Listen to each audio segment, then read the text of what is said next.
여러분, 화요일에 저녁이 서서히 저물고 있습니다. 알바하는 학생들은 열심히 지금 서빙 내지는 다른 일을 하고 있겠고, 자는 사람은 없겠죠? 자, 시작하겠습니다. 의사소통 능력 전번주에 이어서 두 번째 시간 오늘 하고 마감하도록 하겠습니다. 의사소통. 자, 의사소통 시작할게요. 자, 우리는 지금 문서에 대해서 어떻게 이해를 할 것인가? 그것이 책이든, 다음 한 장짜리 공문이든, 아니면 세금 고지서든, 아니면은 물품 대금 청구서든, 아니면은 경찰서에서 범칙금을 내라는 통지서든 모든 것이 문서로 되어 있습니다. 그래서 저는 어렸을 적에 제가 할머니하고 같이 살았거든요. 할머니는 참 불행하게도 글자를 몰랐어요. 문맹이었어요. 그래서 형님이 군대 간 형님이 편지가 오면은 제가 읽어드리고 그랬습니다. 지금은 문맹이 거의 없죠. 지금 살았으면은 벌써 120, 30살은 되어서 날 할머니는 글자를 배우지 못해서 제가 편지를 읽어주고 했습니다. 그래서 결론적으로 말씀드리면은 어떻게 글을 모르고 문서를 모르면은 사회생활이 힘들다는 이야기 되겠습니다. 달리 말하면은 우리나라 사람들이 가끔가다 외국에 이민을 가죠. 영어를 몰라요. 영어를. 그럼 영어를 모르면 어떻게 됩니까? 생활하는데 굉장히 불편해요. 잠시 여러분이 여행을 가는 것은 어떻게 가이드가 따라붙죠. 그리고 앱 있죠. 그런데 우리가 이제 미국 가서 이민 가서 생활한다 하면은 일을 해야 됩니다. 세탁소든 목공일이든 요리사든 한식집이든. 그럼 외국 사람이 와요. 외국 사람이 우리나라 말로 할까요? 아니죠. 영어로 하죠. 메뉴 주문부터 영어로 하죠.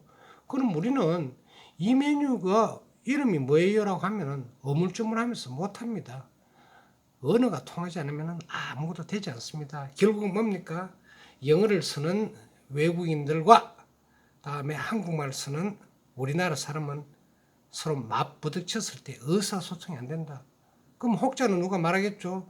바디 랭귀지가 있지 않느냐? 그것도 한계가 있습니다. 일본도 마찬가지입니다. 그래서 우리가 의학을 조금 안다는 것은 굉장히 중요한 일입니다. 물론 조리사가 외국 가서 생활할 경우도 좀 드물기는 하다마는 저희들 졸업생 중에 외국 가서 영어를 유창하게 잘하는 사람이 있습니다. 그래서 제가 이제 말씀드리는 것은 일식을 하면은 그래도 일본은 한번 다녀오고 일을 정도는 좀 해야 되고 양식 같으면은 영어를 중국 요리 같으면 중식을 좀 해야 되지 않겠느냐라는 이야기를 합니다.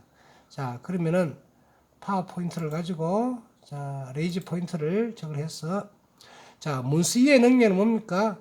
자신의 업무와 관련성이 있는 밀접한 문장이나 정보를 읽고 이해를 해야 된다. 그건 뭡니까? 순 글만 되어 있습니까? 아니죠. 도표나 수나 기호로 되어 있어야 된다. 그래서 여러분이 전공서적 보면은 도표나 사진은 그림은 그래도 쉽죠. 예를 들어서 신체의 해부도 같으면은 남자 여자 해서 이렇게 보면은 어느 정도 이해가 되는데 표로 한 것은 그래도 보기가 쉽습니다. 글로 한 것이 제일 어렵습니다. 그 중에 어떻게 외국어로 된 것이 제일 어렵습니다. 전번에 이야기 한번 했죠. 제가 박사 다닐 때는 원서를 많이 봅니다. 그래서 뚝뚝 자릅니다. 50페이지씩. 10명 같으면 어떻게 해? 한 사람이 50페이지씩 해석해서 한글 올리고 발표를 해야 됩니다. 그래서 그렇게 혹독한 시련을 거치지 않고는 어떻게 박사 내지는 교수가 되기 힘들다. 뭐 자랑도 아니고 하여튼 그런 시절을 좀 보내고 석박사 마찬가지입니다. 한글로 된 서적도 있지만은 주로 원서를 많이 씁니다. 그러면은 다시 이제 조금 복잡게 이야기하면은 자신의 업무와 관련된 인쇄물, 다음에 기호화된 정보, 필요한 문서를 읽고 이해하고 요점을 파악해라. 자, 정리할게요. 읽어라. 읽기만 읽으면 뭐합니까? 이해를 해라. 이해만 하면 뭐합니까? 여기서 요점을 파악해라. 그래서 여러분이 중고등학교 다닐 때 어떻게 밑줄을 긋는다든지 별표를 한다든지 다음에 형광펜을 칠하든지 어떻게 해서 요점을 파악하는 능력이 없으면은 학습의 효과가 거의 없다. 왜냐? 소설이나 시 같은 경우에는 그렇게 이렇게까지 할 필요는 없습니다만 전공 시즌 해야 되죠. 그래서 문서 이해 능력의 정의를 여러분들은 알고 들어가야 될 것이다. 자, 문서의 종류 다 설명했죠? 한 번만 더 읽고 따라갑니다. 공문서, 기획서, 기한서, 보고서. 아니, 너무 많네요. 그죠? 자, 넘어가도록 할게요. 그 외에 전공서적도 저는 문서 이해 속에 넣었습니다. 물론 교과서는 없습니다. 교과서에서 없는데 왜 넣어요? 내가 넣고 싶어 넣었다.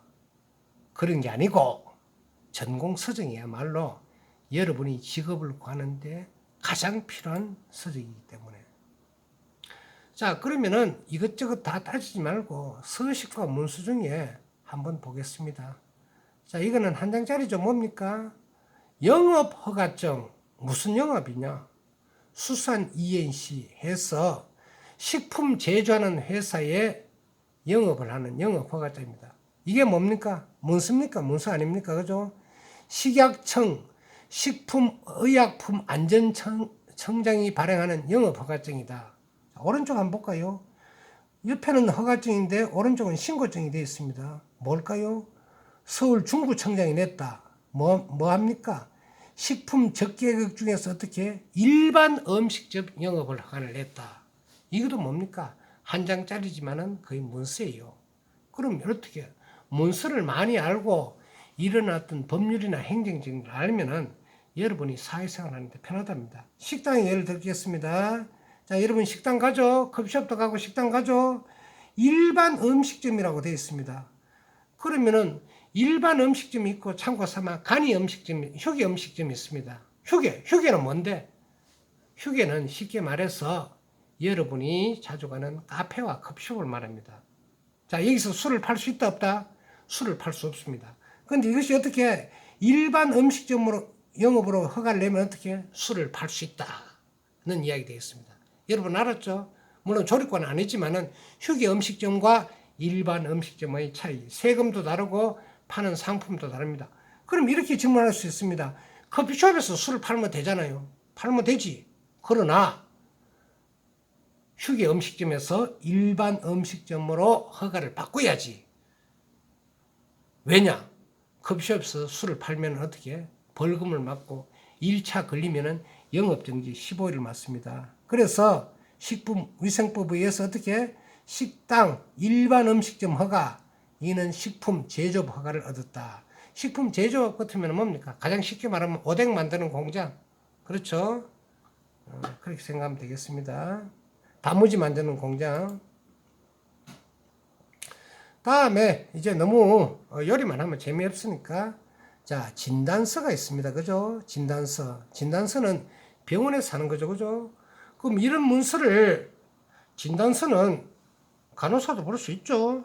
간호조무사도 볼 수도 있고 임상병리사도 볼 수 있습니다. 뭡니까? 주소, 성명, 주민등록번호, 개인인적사항입니다. 그죠? 병명을 기록합니다. 병명. 자, 병이 수천 가지가 되죠. 자, 발병일. 다음에 담당 의사 소견. 그렇죠. 이때까지 의사 면허증 따려면 죽도록 고생해야 되죠. 그죠? 거의 반죽음입니다. 의사 선생님들 보고 하도 24시간 수술하는 경우도 제가 봤습니다. 참 안 됐더라고요. 그에 비하면은 우리는 참 행복합니다. 위와 같이 진단함 해서 몇 년, 몇 월, 며칠 해서 어원, 주소, 전화번호, 뭐 직인 찍고 의사 성명 찍고. 왜? 의사는 막말로 사망 진단서까지 낼 수 있는 그런 것이죠. 자, 오른쪽으로 보면은 여러분 익숙하죠, 그죠? 진료 기록부 어디에 쓴다? 치과에서 쓰네요. 자, 치아의 종류가 위에 아래 이렇게 연결되어 있죠, 그죠? 그럼 진료 기록부 다음에 여기 있습니다. 자, 주민등록 번호도 있고 주소도 있고 다음에 전화번호도 있고 됐죠. 자, 그래서 보험 상담 기록도 있고, 그다음에 진료 내역이 있습니다. 그래서 이거는 한 장짜리 문서를 여러분들이 어떻게 이해해야 된다. 치아가 굉장히 많네요, 그죠? 제가 봐도 외환인 제가 봐도 어금니고, 그다음에 어금니로 보이네요, 그죠? 자, 너무 아는 척하면은 여러분한테 쪽팔리니까 넘어가도록 할게요. 자, 그리고 마지막에는 뭡니까? 진료비 계산서 영수증이 있습니다. 그죠? 자, 진료하면 공짜가 없죠. 세상에는. 그렇죠? 자, 수술을 받았다. 그 다음에 뭘 할까요? 병 이름을 뭐를 할까? 그러면은 여러분 정형외과 그렇죠? 쌍꺼풀 시술 받았다. 그럼 등등등등 해서 어떻게 하는 이것도 서식이다. 이거는 창구에서 발행하는 행정직원. 자, 오른쪽에 보면은 세금 계산서라고 있습니다. 그죠? 이건 어디 쓸까요? 그렇죠. 요거는 세금 계산서는 물품을 사고 난 다음에 세금 계산서를 발행해야 됩니다. 발행하지 않으면 어떻게?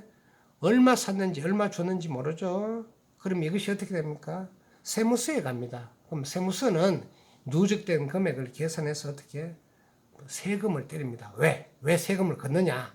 국가가 살아야죠. 그죠? 공무원 월급도 줘야 되고, 다리도 건설해야 되고, 도로 포장도 해야 되고, 또 전번에 우리 전부 50만씩 받았죠. 재난지원금도 받아야 되고. 그래서 이 쉽게 보면은 이 서식들이 어떻게 전부 문서에 들어간다는 이야기 되겠습니다. 자, 그러면은 첫 번째 문서의 종류 중에서 조금 더 상세하게 세부 설명으로 들어가겠습니다. 공문서 따라만 해보세요. 공문서. 공문서는 뭐냐 하면은 간단하게 정부 기관이나 단체가 타 기관이나 다음에 다른 업체에 보내는 업무 지시 내지는 정보 지시서. 자, 다시 하면은 국가, 대한민국이나 지방자치단체, 경주시, 울산시가 공무를 봄에 있어서 행정을 함에 있어서 다음에 발행하는 문서로 사문서의 반대 개념이다. 그럼 이렇게 하면은 좀 재미없으니까 한번 보도록 할게요. 자, 경찰서에 문서가 있습니다. 여러분 경찰은 조금 가고 싶지 않죠. 그러나 살다 보면은 여러 가지 하는데 첫 번째 간단하게 고소에 대해서 자, 내가 뭘 피해를 받았다. 그죠? 스토킹을 당했다. 보이스피싱을 당했다. 폭력을 당했다. 아니면은 누가 내 그 지갑을 훔쳐갔다 하면 어떻게? 가만히 있으면 안 되죠. 그죠? 수사기관에 범죄 사실을 신고해야 된다. 내가 원룸에 사는데 도둑 맞았다. 누가 키를 따왔다. 누가 내 자동차를 따고 와가지고 속에 있는 캐비넷에 있는 내 지갑을 가졌다. 처벌을 해주세요. 라는 건데, 그렇죠? 그럼 우리는 이것을 고소라고 그럽니다. 그죠? 자, 고소를 한다. 고소 공포증. 높은 데 올라가서 공포증이 아니고 고소를 한다. 그러면은 고소장은 재미삼아 한번 볼까요? 고소장은 뒤에 있네요. 그리고 고소하고 비슷한 말이 고발이라고 하고 있습니다. 고발, 그죠? 고발. 고소는 누가 합니까? 본인이 합니다. 그죠? 고소는 본인이 하는데, 고발은 뭡니까? 본인 말고, 범인 말고, 다른 사람이, 제3자가 수사기관에 범죄 사실을 한다. 고발한다. 되겠습니다. 그래서 이게 고소고발하는 법률 상식 시간이 아니고, 이런 것들이 문서화돼가지고 읽어야 된다. 자, 그러면은 김상철 교수가 고소를 한다. 예를 들어서 뭐 나쁘게 표현되어서는 안 되지만은 도둑을 맞았다. 그럼 뭡니까? 자, 고소를 하는 사람, 저희 성명을 줬습니다. 그러니까 항상 보면은 뭡니까? 성명, 주민등록번호, 주소를 적게 돼 있죠. 직업하고 휴대폰 번호하고 하고 이메일도 적고, 그죠? 그 다음에 피고소는 누굽니까? 도둑 맞은 게 아니고 사기를 당했다. 조금 바뀌었고요. 피고소인은 성명을 적고 주민등록번호 해가지고 이게 이제 경찰서 가는데 이런 것도 서식이다. 물론 이거는 여러분이 고소나 고발을 할 경우도 없습니다만은 이것도 어떻게 살아가면서 모르죠. 그 다음에 두 번째 보면은 세무서가 있습니다.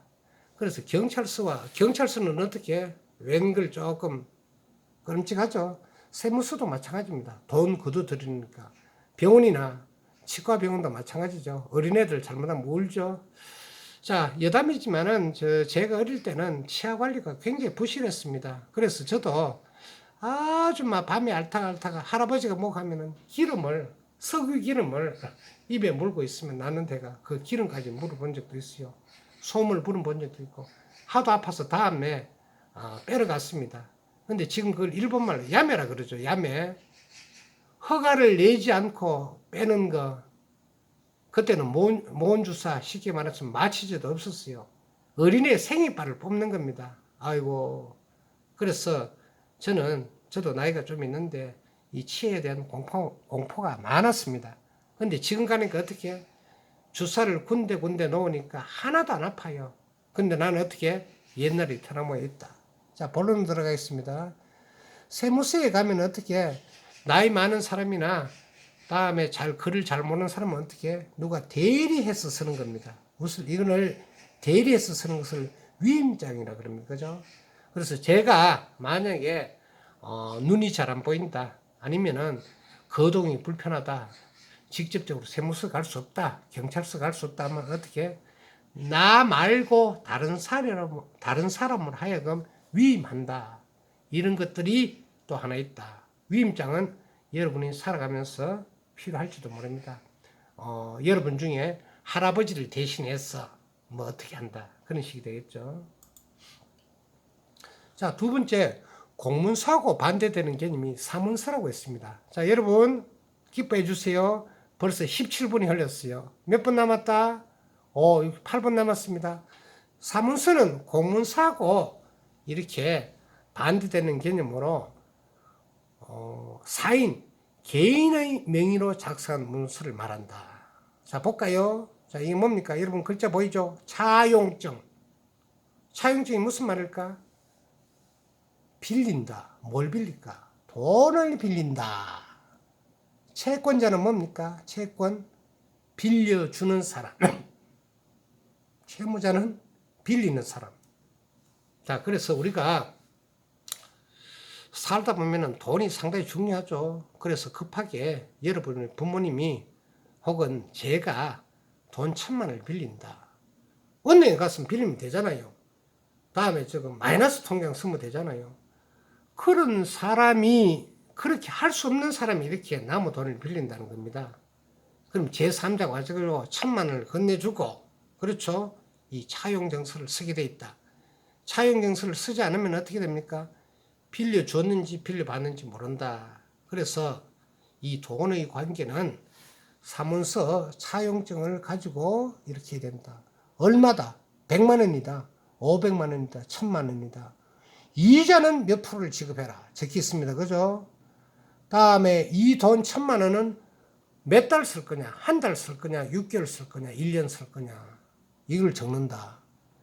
그 다음에 한 번이라도 연체할 때는 뭡니까? 전액을 청구해도 의의를 제기 없이 그냥 변제한다. 이자 못 주는 사람이 어떻게 원금을 주겠어요? 자, 끝난 이야기죠. 그죠?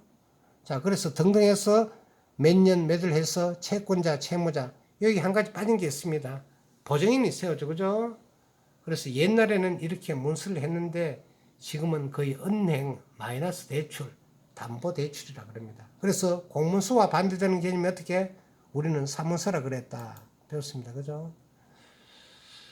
자, 그러면 세 번째는 기획서를 들어가겠습니다. 첫 번째 시간 할 때 두 번째, 세 번째까지는 그림이나 사진이 많았습니다. 근데 갈수록 어떻게 됩니까? 그냥 글뿐이죠. 이해해 주세요.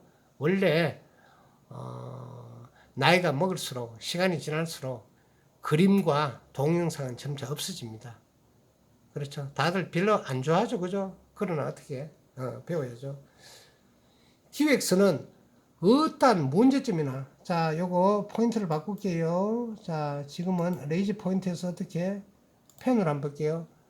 어떠한 문제점이나 과제에 대한 현상을 분석하고 문제점을 확인하여 해결 방법을 제시하고 구체적인 뭡니까? 실행 계획을 세우는 과정을 말한다. 자, 이렇게 하면은 여러분이 이해가 잘 안 되니까 자, 뭘 하는가 하면은 이렇게 한번 생각해 보세요.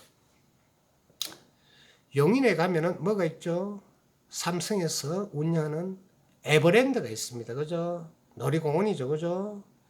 일본 도쿄에 가면은 디즈니랜드가 있습니다. 미국에 가도 있고요. 그죠? 아주 대단히 놀이공원입니다. 어린이날 하다못해 여러분 경주에 사는 사람은 경주 월드를 가봤을 거예요. 그죠? 놀이공원 한다. 그럼 놀이공원이 처음부터 있었을까? 없었죠. 벌판이었죠. 그죠? 그러면은 어느 누가 저걸 합니다. 회사에서 땅을 사야 되겠죠.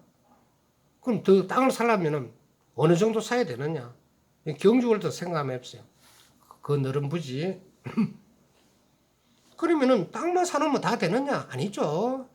거기다가 어디는 공원을 만들고 어디는 어디 구역은 매점을 만들고 어디는 뭡니까 롤러코스터를 만들고 또 어디는 또 공포의 체험실을 만들고 또 다음에 가격은 얼마를 받고 단체 가격은 또 얼마를 받고 다음에 직원은 몇 명을 뽑고 다음에 거기서 레스토랑이 있으면은 한식을 할 것인지 일식을 할 것인지 그것도 정해되고 다음에 관공서에 어떤 서류를 넣어야 되고 다음에 돈은 어떻게 마련야 되고 굉장히 복잡해집니다. 그렇죠? 복잡해집니다. 그럼 이런 것들을 우리가 할 수 있느냐? 이건 우리가 할 수 없습니다. 그래서 이것을 우리는 기획을 한다는 이야기 되겠습니다. 그리고 여러분이 좋아하는 김밥 중에 고봉민 김밥 있죠?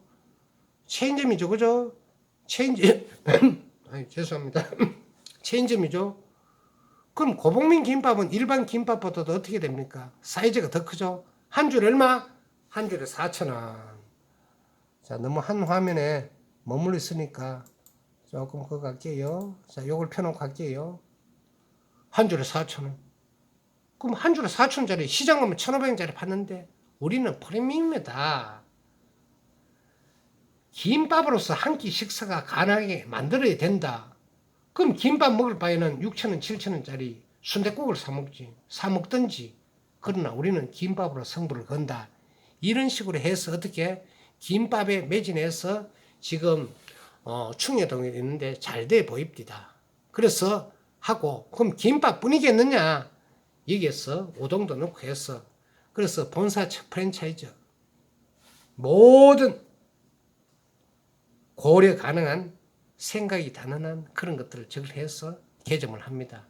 1호점 성공하고 2호점 내고 그렇죠? 그럼 프랜차이즈를 내준다고 했을 때 공짜로 내느냐? 시장조사, 입지조사 이런 것들도 또 다 해야 되겠죠. 그죠? 그러면은 충효동에 하나가 있다.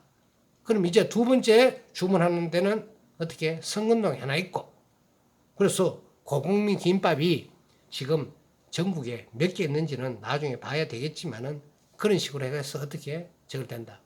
그럼 그거 하고 끝이냐? 그렇지 않죠. 재료를 대줘야 되죠. 그죠? 그럼 화물차가 필요하네. 그러면은 또 생각이 들 게 있습니다. 그러면은 어떻게 김밥을 또 만들 것인가? 김은 완도것을 쓸 것인가? 진도것을 쓸 것인가? 속에 단무지를 넣을 것인가? 무말랭이를 넣을 것인가? 아보카도를 넣을 것인가? 이렇게 생각해 보면은 굉장히 복잡해집니다. 그래서 기획서는 사업 제안서, 프로젝트 제안서, 투자 지시서, 상품 속에서 여러 가지가 있는데 여러분 기획은 정말 어려운 거구나. 이거는 경영학을 공부하고 석사를 공부하고 했던 사람이 하는데 대기업에 기획부서가 있습니다. 기획부서는 뭡니까? 그 기업의 머리입니다. 그죠? 그래서 여러분한테 가장 간단하게 제안되는 것이 어떻게 상품 소개서를 어떻게 쓸 것이냐. 보험 여러분 한번 들어봤어요. 깨알같이 적혀 있습니다. 그것도 어떻게 전부 상품 소개서 보험 계약서에 해당된다. 그렇죠? 자, 넘어가겠습니다. 자, 여기서 끊어지네요. 자, 이제 25분이 다 됐습니다. 그래서 이번 주 지금 하는 이 과목들은 여러분 잘 알다시피 저겁니다. 의사소통 영역에 대해서 지금 쭉 학습을 했거든요.